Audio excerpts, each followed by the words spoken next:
Quelle fut la place de l'homme dans ces deux assemblées différentes de Corinthe et d'Éphèse? À Corinthe, l'homme en tant que tel avait une très large place.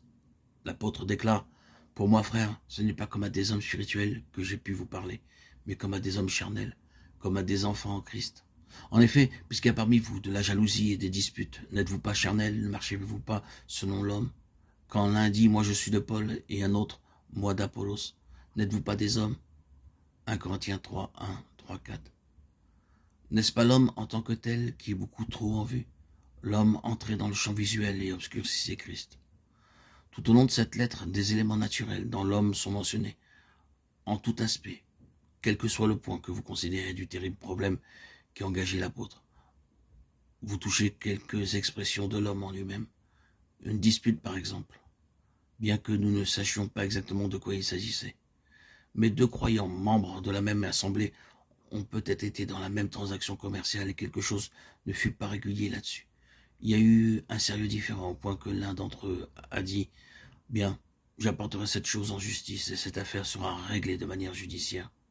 Il s'agit de l'homme faisant les choses à la manière des hommes. Il est tout le temps question de l'homme occupant la forteresse, de la possession et de la force. Allons à présent à la lettre aux Éphésiens et repérons où l'homme se trouve dans cette lettre. Vous ne le trouvez pas.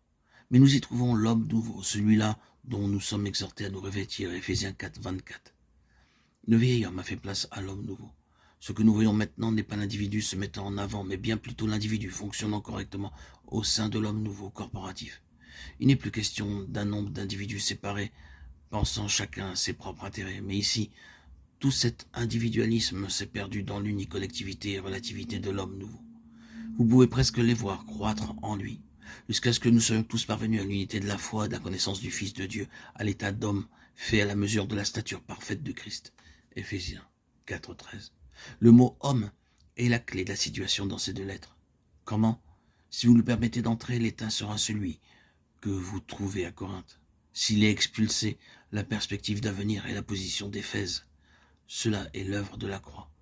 Il n'est pas surprenant alors que vous trouvez assez rapidement dans la lettre aux Éphésiens des mots tels que nous a rendus vivants avec Christ, il nous a ressuscités ensemble et nous a fait asseoir ensemble dans les lieux célestes en Jésus-Christ. Tout cela, vivifié, ensemble et ressuscité, ensemble présuppose une mort, la mort même du vieil homme,